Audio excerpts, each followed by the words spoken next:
We remain steadfast in our commitment in delivering local news that matters, stories that inspire, enriching the lives of Filipinos in the Philippines and across the globe. This is your GMA Regional TV. Buong puso para sa Pilipino. Ini ang GMA Regional TV Early Edition. Unveiling sang Loretta Alacre Evacuation Center sa Cadiz City, Negros Occidental. Pati gayunon sa lubong sang Negrense OFW sa November 5. Mga turista nagdagsa sa Boracay para sa mas malawig nga bakasyon. Mas hysteria nga masami nagakasalan nga posesyon. Ipatag sang isa ka eksperto sa Spotlight. Hi there mga puso, good morning. It's a brand new day. Webes na. You're watching GMA Regional TV Early Edition. Hi Zen, Mayaga. Good morning Adrian. Adlaw kita sang Webes November 2, 2023. Hibalon ta na mga nagapanguna nga mga balita sa Western Visayas. Ako si Zen Kilantang, live diri sa GMA Iloilo Station. Ng energy, no? Ako naman yung Abusay din Prietos, live weekend diri sa GMA Bacol Station. Subong agad dala sa gyapon namo ng mga dalago nga mga balita ang impormasyon nga dapat ninyo mahibaluan bagod mga kapuso local news matters. Tutok na kaya rin ang pinakauli nga mga balita sa bilog nga Western Visayas.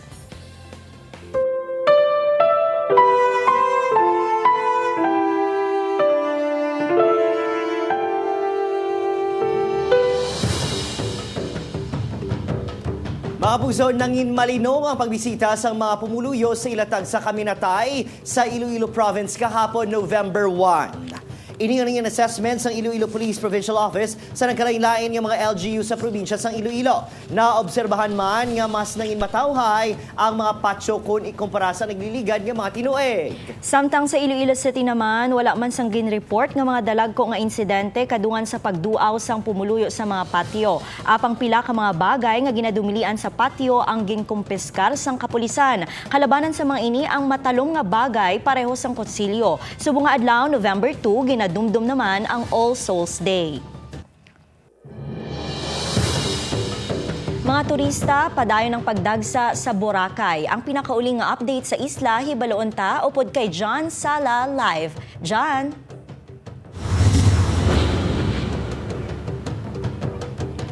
Zen, mga kapuso, inyo makitaan sa akong likod ang clear skies, crystal blue waters, kag syempre ang white sand diri sa isla sa Boracay. Kag apisar nga hindi maayo ang syempo sa pila ka adlaw, rain or shine, wala sini mapunggan ang mga kapuso naton nga diri mag long holiday sa isla sa Boracay. Sa datos gikan sa Malay Aklan Tourism Office, naglabot na sa masobra 140,000 ang mga turista domestic o kon tourist nga nagpadulong diri sa isla sa Boracay. Pinaka madamo sa gihapon nga numero sa mga turista nga nagpadulong diri sa isla sa Boracay among mga domestic tourists. Kaga kung foreign tourist naman, nagapanguna ang South Korea, China, Taiwan kag United States of America.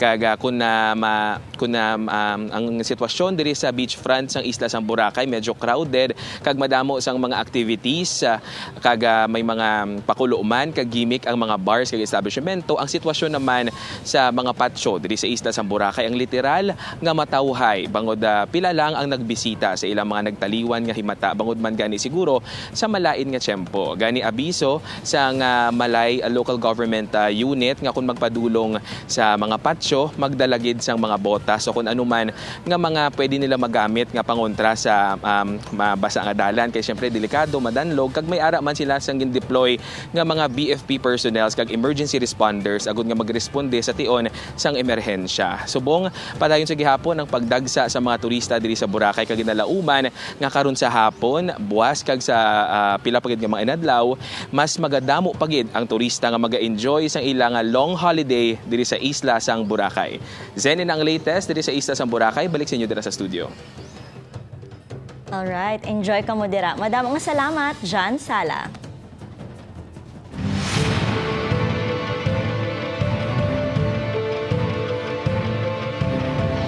Ginabanta 345 ka mga kandidato sa nagkalain-laing nga probinsya sa Iloilo ang nakakuha sang patas nga boto sa barangay kag SK elections. 63 ang nagpata sa 1st District, 43 sa Segundo Distrito, 133 sa 3rd District, 41 sa 4th District, kag 75 naman sa 5th Distrito. Sa Banwa sang Miagao, may 42 ka mga nagapapili nga nagpatas. Sunod sa COMELEC, hindi pa maproklamar ang mga ini kag patigayunon ang draw lots agud matumod kung sino ang magadaog nga kandidato. Samtang 3 ka semana ang ihatag sang Department of the Interior and Local Government sa mga nagdaog sa eleksyon bilang transition period antes maka-assume sa pwesto. Sa sulod sang 21 ka adlaw, dapat makapanumpa na ang mga kandidato kag nakahimo sang nagakaigo nga turnover sang responsibilidad kag properties. Under the rules no, sa general instructions naton sa aton nga mga barangay board of canvassers. Now, if there are ties to be broken, no, the same shall be dealt with accordingly by, of course, conduct of drawing of lots and not by toss coins.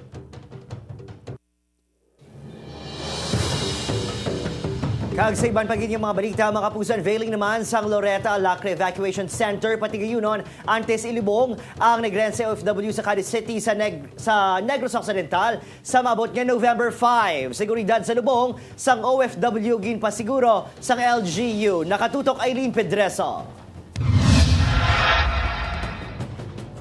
Bilang pagkilala sa pagkabaganihan sa overseas Filipino worker nga si Loretta Alacre nga napatay sa grupo nga Hamas sa Israel, ipangalan sa iya ang isa ka public building sa siyudad sang Cadiz. Ang evacuation center sa siyudad nga nahamtang sa Cadiz Viejo National High School, pagatawgon nga Loretta Alacre Memorial Evacuation Center.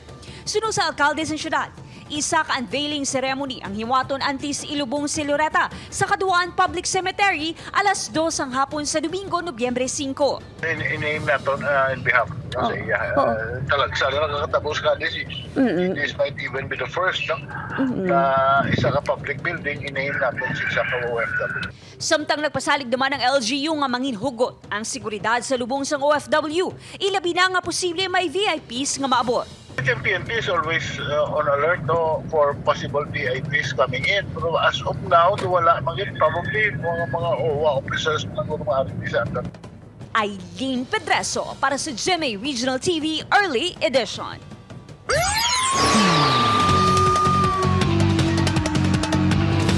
Nagdangat sa 1.9 million pesos nga suspected shabu ang nakumpiskar sang kapulisan sa duha ka mga high-value individual sa drug boy bust operation nga ginpatigayon sa barangay Hardin sa Dumangas, Iloilo.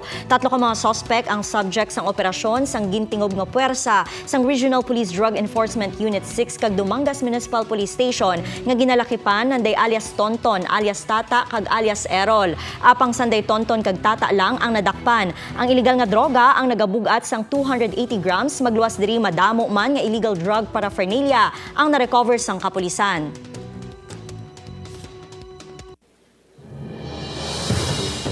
Samtang makapuso na pulo naman ka mga balay ang ginlamon sang kalayo sa Old Stockyard, Barangay 1 sa syudad sang Kabangkalan Pasado, las 3 kahapon sang hapon. 8 sa mga ini ang totally gutted, samtang 2 naman ang totally damaged gid. Padayon pa nga ginibestigaran ang posibilidad nga kaango sa pagpanghanda sa piyesta minatay ukon electrical short circuit sa isang computer shop ang gintunaan sa sunog. Temporary subongan nagatiner ang mga apektado nga residente sa covered court sa among barangay. Gilayon man nga naghatag sang bulig ang local government unit sa mga biktima.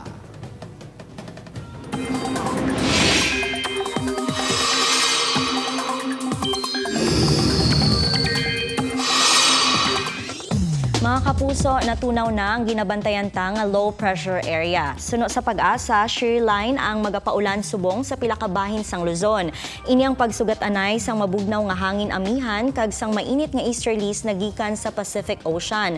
Nagaresulta ini sa pagpunsok sa mga panganod nga may dala nga ulan. Padayon man nga nagaapekto sa pila ka bahin sang Luzon ang amihan samtang local thunderstorm naman sa nabilin pa nga mga bahin sang pungsod. Subong nga aga mangin manami ang tiyempo sa halos bugos nga Western Visayas. Pero karon sa hapon, mataas ang tsansa sang pag-ulan base sa rainfall forecast sang Metro Weather. Posible ang mabaskog nga ulan sa pila ka lugar, gani mangin alerto sa pagbaha o kon sa landslide.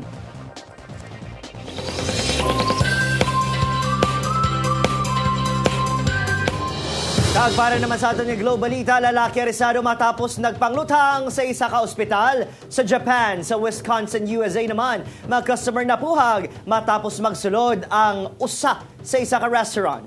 Nakatutok Julius Bilacaol. Nagdugay sang pila ka oras antes na aresto sang kapulisan sa Warabi City sa Japan ang isa ka lalaki nga nagpanglutang sa isa ka ospital sa mga lugar. Ang wala ginhingadlan nga suspect ang ginaligar nagtuga sang kasamaran sa duha ka tawo sa Todacho Hospital. Iyara naman sa hilway nga kahimtangan ng mga biktima. Matapos ang insidente, inian ang hostage sang duha pagid ka mga babayi. Apang una sini nga ginbuyan ng isa, samtang ang isa naman ang nahilway sang siya ang ginsulod na sang kapulisan. Wala naman mapalayag ang kabangdanan sang pagpanglutang sang suspect. Ginkakibot sa mga customer sa isa ka restaurant sa Wisconsin, USA ang hinaling nga pagsulod sa isa ka usa. Base sa CCTV video sang restaurant, ang usa ang nag-agi sa bintana kag nagdiretso sa mga guest. Bangod sini, nagluntad ang panik kag nagpalagyo ang mga customer. Sa bulig sa isa ka empleyado, gilayon man nga nagwa ang usa. Temporaryo nga ginsarada ng restaurant para ma-assess ang sitwasyon. Julius Bilacaol para sa GMA Regional TV, Early Edition.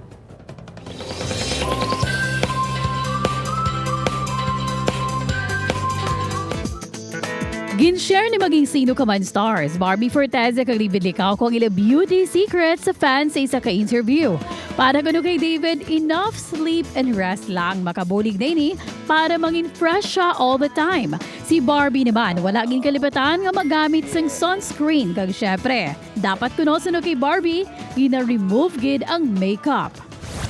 Madamos ang twist nga dapat bantayan sa naghilapit nga finale sang Unbreak My Heart. Sino sa isa sa mga bida sang series nga si Gabby Garcia. Bisan siya kuno na shock sa mga ulihing eksena kag wala niya gid ni expect. Sure si Gabby nga unexpected gid ang mga scenes upod kay Joshua Garcia kag Jody Santaveria. #kapit hanggang dulo sa Unbreak My Heart. Mga kapuso, sa November 6 na magabalik sa primetime si Ruru Madrid bilang Black Rider nga mong maging hero sa mga pigado nga ginapigo sa nagapangita sang hustisya. Excited na pero pressured si Ruru bangod maaksyon kag intense ang una pa lang nga mga eksena. Bagay nga ginpangabudayan gid niya kag sang iban nga mga co-stars. Makaupod ni Ruru si Yazzie Pressman, Kylie Padilla kag Mateo Guidicelli sa Black Rider nga malantaw na umpisa sa Lunes alas 8 sang gabi sa GMA Talababad pagkatapos sang 24 oras.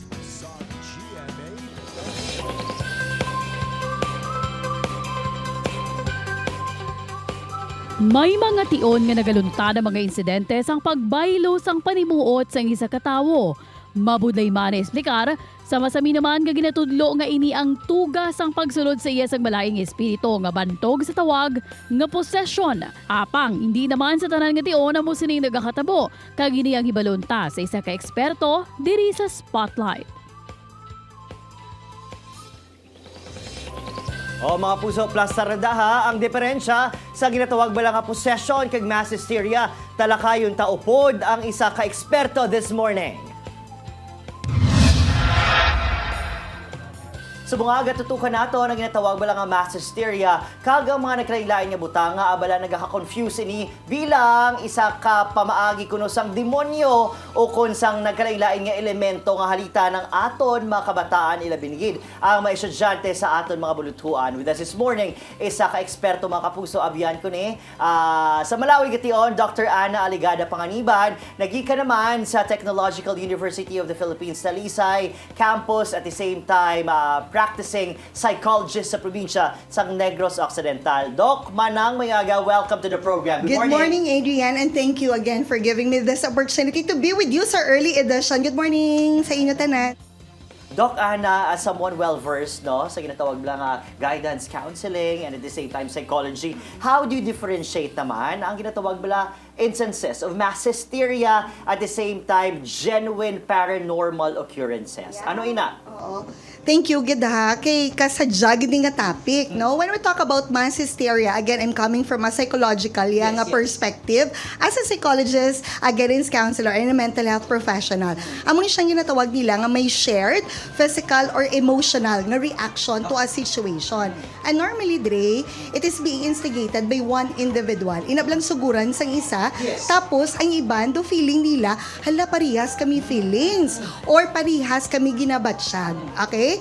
Pero syempre, kinanglan na ton mabalaan, nga iba ni nga ginasuguran, may ara manggidya nga medical or probably other pagid nga mga factors that may contribute nga ang nag-amug ito siya. Example, sa eskwelahan. Usually kakatabo ang mass hysteria sa madamo nga tawo. Okay? So, school, grupo. Or example, nagasakay ka sa bus or sa train, di ba? Damo. And then all of a sudden, one person nagambal, hala, dumi na simutan ko nga do kabaho, gas. So, feeling mo nga ara ka lang sa tupad, do ginabatsyag mo man siya, and then nagambal ka man or nag-react ka man, hala, ako man, do ka panimahuan ko siya. So, for some, wala ginaiya, iban nga rason. But really, they were lang gid influenced by other people. I would like also to introduce to you one of the best discovery ko sa behavioral neuroscience bala Adrian nga may ginatawag sila nga term emotional contagion. Okay. Okay. Did you know that our emotions are contagious? Meaning to say, if you are with someone nga do ka negative bala sa iya nga paminsaron, ang iya ginabatsyag, miski wala iya pa kagina istorya, usually ano ang gina-feel mo? Ikaw mismo na kulbaan ka man, Yan, correct. Oo. Depressed So ka same man. way nga, or sanggamay ka bala ina bala nga ginapahog-pahog kita. Di ba do feeling mo dahil may huod may ara. Gamera man sa palibot ko. Makalala ko din short, no? Ari naman the greater question this time around, Dr. Ana, is how can this misconception be addressed? Yeah. Especially naging makapuso sa mga ginikanan, sa aton mga manunudlo, hagti syempre sa community in general, whether you are a believer sa sining nga mga hitabo o konti syempre solid gid ang imo pagtuo sa imo nga simbahan. Alright, number one, gid practical, gid Sir Adrian, no? We want everybody to be more understanding, gid, and be more kinder, especially for those affected with mass hysteria. Hindi ka lang dayon mag-overreact man. So as an adult or someone nga nag-mentor or nag-guide sa sini nga mga tao, no, dapat ikaw mas ipakita mo ang calmness mo. Chill ka lang. Because the more nga pati ikaw apektado man, get-triggered naman na. Number 2, ask help. So there are equally able nga mga adults, I'm sure kabay pa nga ara sa palibot mo, mangayo ka ginibulig sa ila. Madamo na gid sa occurrences, and recently pinagi sa aton nga programa One Western Visayas, nagbalita man kita nga may isa ka bulutuan dito naman niya sa Panay, sa tabok naton nga ti syempre ara bala na apektuhan sila kay ginapatihan sa mga katigulangan. Nalatnan sila, nasapian sila, nasudlan sila mula in spirit. Yes, Sir Adrian. That's why I'm very thankful, gid, for your invitation. I have one client before, and isa ni siya nung ara tidto nga naka-experience ang mass hysteria. In fact, one of those nga nagsugod, gid bala. Kay normally, as I have mentioned to you, instigated siya usually by one or two individuals nga doon naglakto na dayon. So, pag psychotherapy namon sa iya, especially during the time nga nag-iistoryahanay kami, may ara siya nga mga symptoms nga beyond niya Sir Adrian, sa isa ka normal nga paminsaron, or hindi siya makasabat sang akon nga pamangkot diretso. So ginrefer ta siya sa isa ka psychiatrist because to ara gid ang mga symptoms nga nagalayo na ang iya nga mga duga wonder na bala ang iya nga paminsaron, do grabe nang iya nga anxiety, kag ang iya nga mga panic attacks. So again, may ara man nga different levels mo in dealing with this. So number 1 lang to kay gina ang mga practical. Number 2, pwede gid makapa-counseling or psychotherapy or debriefing. And level 3 would be referring them to medical doctors. Kaya iban may mga schizophrenia, gali, Adrian. There you have it mga kapuso. Good morning, halong sa daso naman. May aga. Morning.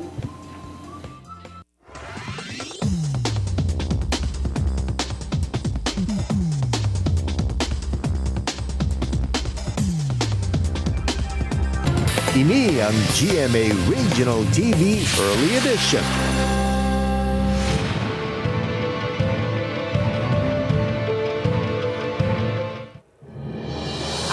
Bisan nga nakakuha sang pinakamadamong aboto sa eleksyon sa ila barangay, wala gin proklamar sang COMELEC ang 4 ka kandidato sa rehiyon.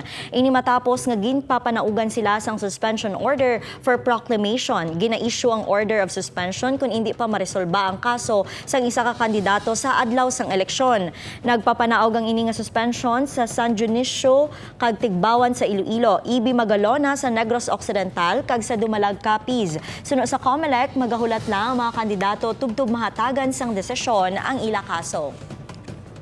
Nakaproklamar na gid kita, no, but of course you have to understand, no, may ara kita duha subong nga punong barangay nga na na withhold ang ilang proclamation because may order of suspension of proclamation.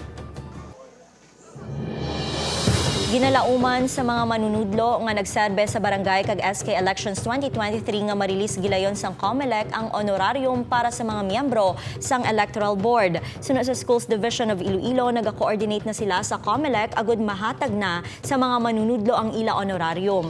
Nagadepende sa rolyo sang manunudlo ang mabaton sining honorarium nga yara sa 7,000 tubtub 10,000 pesos. Nagpasalamat naman ang Department of Education sa bulig kag sakripisyo sa mga manunudlo sa pagpabili sang masulhay kag patas nga piniliay.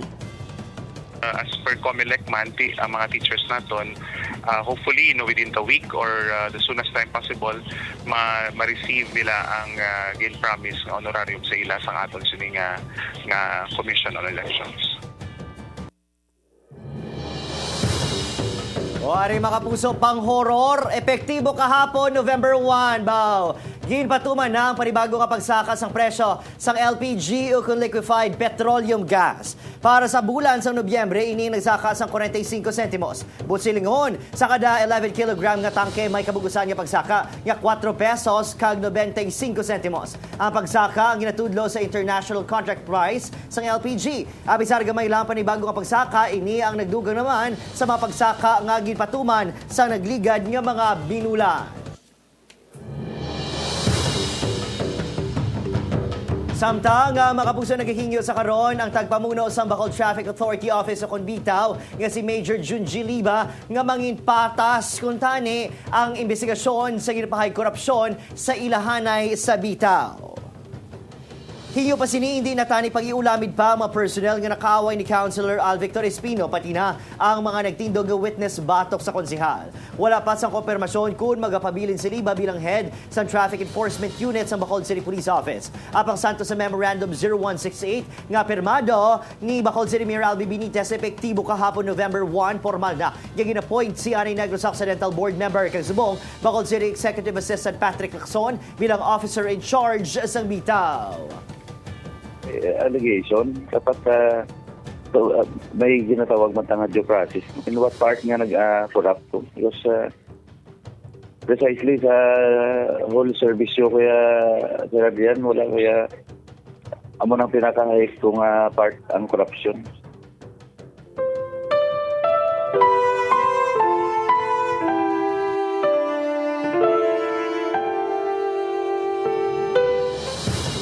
Handa na ang Pavia LGU para sa makahaladlok kag engrande nga selebrasyon sang Tigkaralag Festival.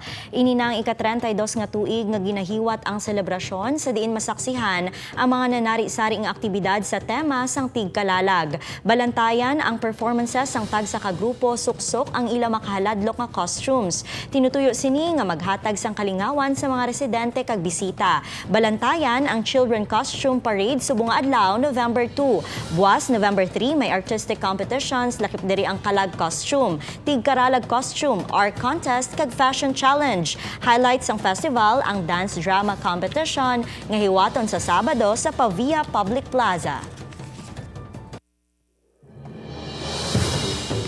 Sa pagdumdom sang All Saints Day kahapon, pila ka mga parokya sang Archdiocese sang Haro ang nagpatigayon sang parada sa mga santos. Sa Archdiocesan Shrine of Santo Niño de Arevalo, 150 ka mga kabataan kag pamatanon ang nagpasakop. May mga nag-ala Mother Teresa of Calcutta, Santo Papa kag San Pedro Kalungsod. 37 naman ka pamatanon ang nagpartisipar sa Parade of Saints sa St. John of Sahagun Parish sa Banwa sang Tigbawan. Tinutuyo sa aktibidad nga sa lamharon nga edad, makilala na sa mga kabataan ng mga santos kag ikabuhi ang ilang maayo nga binuhatan. Inibangod ginakabig sang simbahan ang mga santos nga baganihan sa pagtuo kag modelo sang balaan nga kabuhi.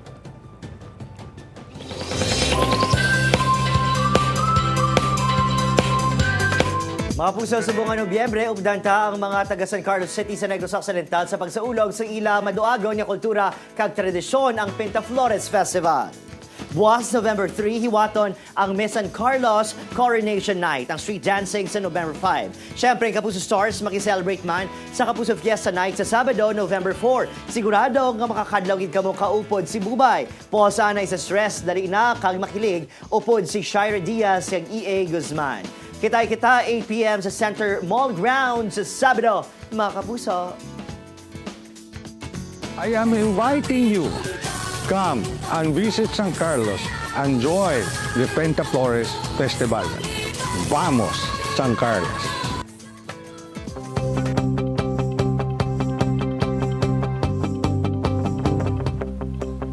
Zen mga puso, sa bisan ano nga sitwasyon nga aton ginapangatubang ang pinaka-epektibo nga hinganiban o kon panaming amo ang pagpangamuyo. Matuod din na Adrian, sinugani sa American gospel singer nga si Mahalia Jackson, faith and prayer are the vitamins of the soul. Man cannot live in health without them. Gani sa tion nga mayara sa magtublag sa aton paminsaron, pangamuyo ang pwede tahambuyan. 53 days ago, Pasko na! Madaming salamat sa pagtutok dito sa GMA Regional TV Early Edition. Updan nyo kami halin Lunes, hanggang Biyernes. Mahimo nyo nga malantaw ang aton episode sa www.gmaregionaltv.com kag mag-subscribe sa aton official YouTube channel, GMA Regional TV. Ako si Zen Kilantang. Kako naman si Ren Prietos, bugos sa puwersa para sa mas dako nga misyon, kag mas masangkad nga pagserbisyo sa pungsod. Good morning!